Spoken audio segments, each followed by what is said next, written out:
Kerajaan berdepan cabaran besar mempersiapkan rakyat menghadapi kemungkinan kesan konflik global terutama krisis tenaga. Menteri Dalam Negeri Datuk Seri Saifuddin Nasution Ismail berkata pendekatan paling sukar ketika ini adalah mengimbangi mesej kepada rakyat supaya bersikap realistik dan tidak panik. Kok bisa? Negara tetangga lagi meriang, kita malah pesta pora. Gak nyangka banget. Dulu kita sering diledek soal antre bensin. Sekarang keadaan malah berbalik 180 derajat. Malaysia lagi diambang kiamat energi gara-gara napas Petronas mulai sesak. Sementara itu Indonesia lewat komando Presiden Prabowo dan Pertamina resmi mengaum lewat kilang Balikpapan. Kita akan buktikan ke seluruh dunia bahwa bangsa Indonesia sekarang, bangsa Indonesia hari ini adalah bangsa Indonesia yang percaya diri, bangsa Indonesia yang faham, bangsa Indonesia yang bertekad untuk berdiri di atas kaki kita sendiri, dan kita tidak mau dan tidak akan lagi selalu didikte oleh bangsa lain atau dipermainkan oleh siapapun lagi. Di video ini kita bongkar fakta pahit di balik rahasia dapur Petronas yang lagi kering kerontang dan gimana Indonesia diam-diam mencekik dominasi energi di ASEAN. Apakah ini akhir dari kejayaan Sultan Minyak tetangga atau justru awal dari kemandirian total merah putih? Tonton sampai habis biar nggak gagal paham. Jangan lupa absen, kalian dari mana? Bersama Cerindo. Mari cintai Indonesia sepenuh jiwa raga. Petronas Chemicals Group Berhad atau Petchem mencatatkan kerugian bersih ringgit Malaysia 2.1 bilion, satu amaran tegas terhadap keadaan industri petrokimia global. Peralihan daripada keuntungan ringgit Malaysia 1.17 bilion tahun sebelumnya bukan sekadar kelemahan kitaran, tetapi tekanan struktur mendalam termasuk lebihan bekalan, ketegangan geopolitik dan ketidaktentuan harga minyak. Dulu, kalau kita bicara energi di Asia Tenggara, mata semua orang tertuju ke menara kembar Petronas. Megah, tinggi, dan baunya wangi duit minyak. Tapi coba lihat sekarang, per Mei 2026 ini, situasinya sudah kayak drama sinetron yang plot twistnya bikin sesak napas. Malaysia yang selama ini kita kenal sebagai sultan minyak regional, mulai menunjukkan tanda-tanda kiamat energi kecil-kecilan. Kenapa saya bilang begitu? Bukan mau menakut-nakuti, tapi datanya bicara sendiri. Pemerintah Malaysia sudah terang-terangan memasang alarm waspada. Menteri Ekonomi mereka Akmal Nasrullah Mohd Nasir sendiri yang bilang kalau periode Juni sampai Juli 2026 bakal jadi ujian berat buat ketahanan energi mereka. Bayangkan, negara yang biasanya santai urusan bensin sekarang mulai deg-degan pasokannya cuma aman sampai akhir Mei. Ini bukan lagi soal katanya, tapi soal nyatanya. Kata bangkrutnya di sini bukan berarti besok mereka tutup toko terus jual aset di pasar loak. Tidak se-ekstrim itu. Tapi secara finansial, Petronas itu ibarat sapi perah yang sudah mulai dehidrasi. Dividen yang mereka setorkan ke pemerintah Malaysia tahun 2026 diprediksi terjun bebas ke angka 20 miliar ringgit Malaysia. Itu angka terendah dalam 9 tahun terakhir. Bandingkan dengan tahun lalu yang masih bisa setor 32 miliar ringgit. Penurunan 38% itu bukan receh, kawan. Itu hantaman telak buat APBN mereka yang selama ini ketagihan duit Petronas. Sederhana, dunia lagi kacau. Konflik geopolitik mulai dari Amerika Serikat Iran sampai ketegangan di Timur Tengah bikin rantai pasok global jadi kayak benang kusut. Celakanya Malaysia terlalu bergantung pada Petronas. Begitu harga minyak goyang dan biaya operasional membengkak, sang juara mulai terengah-engah. Mereka bahkan mulai melirik minyak dari Rusia hanya demi bertahan hidup. Sindiran halusnya begini, dulu sering ngeledek kita soal antre bensin. Sekarang mereka sendiri yang lagi siap-siap puasa BBM kalau tidak ada solusi ajaib. Nah, di sisi lain lihat tetangganya, si merah putih. Sambil menyelam minum air plus olah minyak, Indonesia diam-diam melakukan manuver gajah.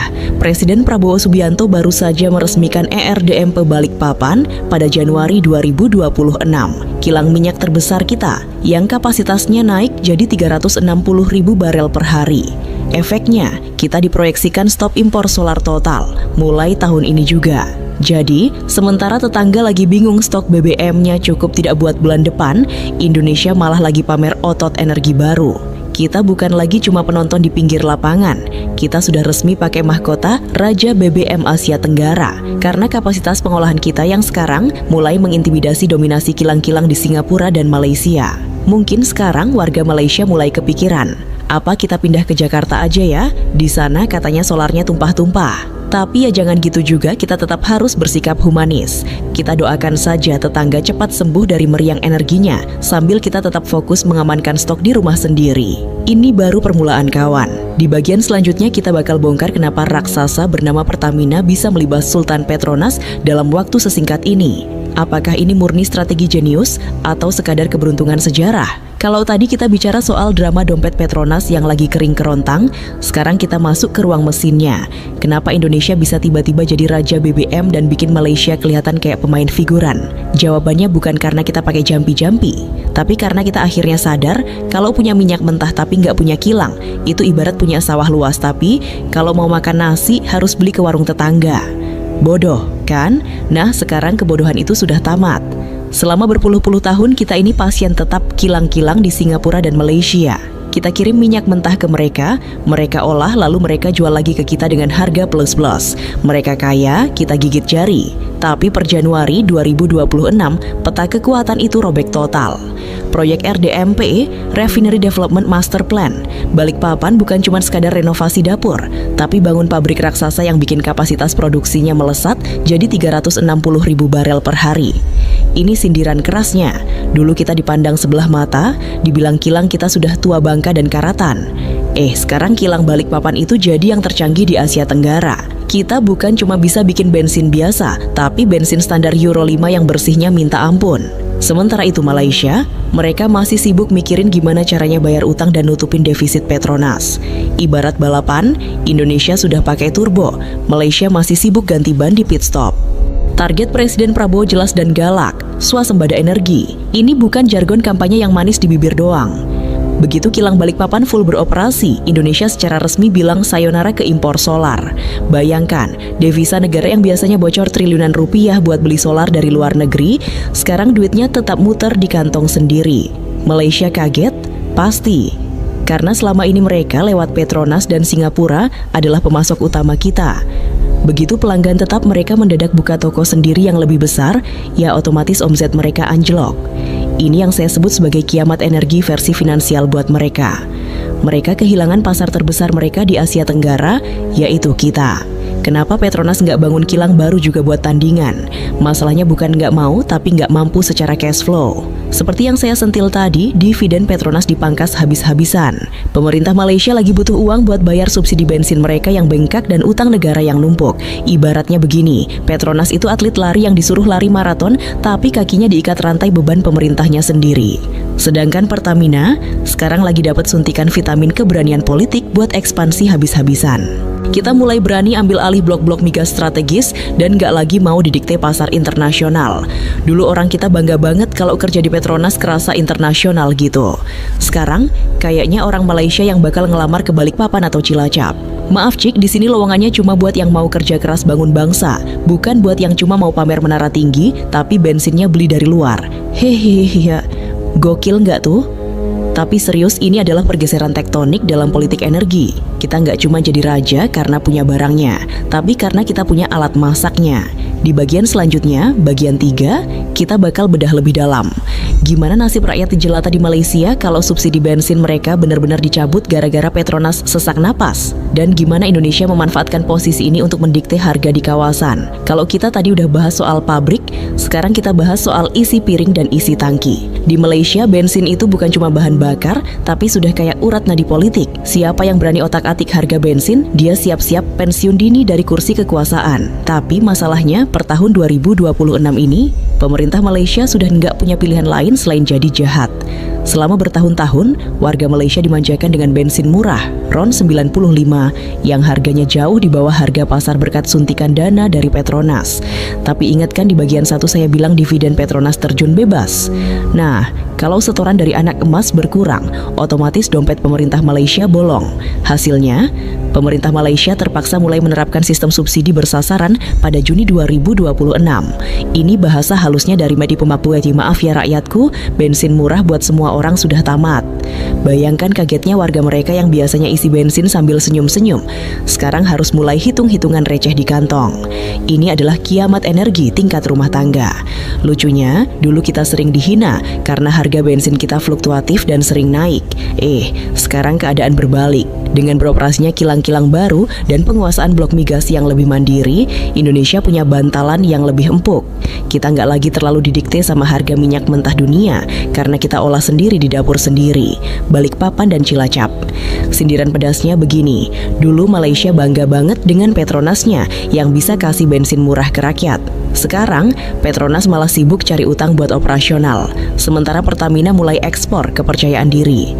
Indonesia sekarang resmi jadi sultan baru yang nggak perlu lagi minder kalau bicara ketahanan energi di ASEAN. Kita punya barangnya, punya kilangnya, dan punya pasarnya.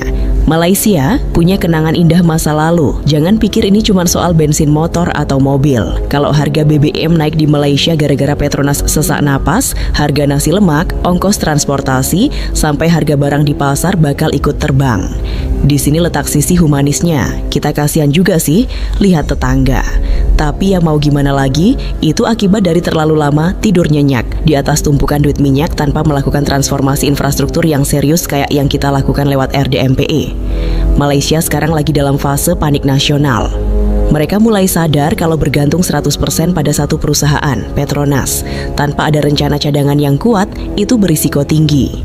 Sementara Indonesia, kita sudah main di banyak kaki. Biofuel, B35 sampai B40, hilirisasi nikel buat baterai listrik, sampai pembangunan kilang raksasa. Kita nggak naruh semua telur dalam satu keranjang. Sekarang mungkin di perbatasan Kalimantan, warga Malaysia mulai lirik-lirik SPBU Pertamina. Bang, boleh numpang isi bensin nggak? Di tempat saya harganya lagi bikin serangan jantung nih. Kita jawab aja dengan sopan. Boleh cik, tapi bayarnya pakai rupiah ya. Jangan pakai janji manis politik lagi. Hahaha, pedas kan? Ini bukan soal kita senang di atas penderitaan orang lain, tapi ini soal fakta politik energi. Indonesia sudah berhasil memutus rantai ketergantungan impor yang selama ini mencekik leher.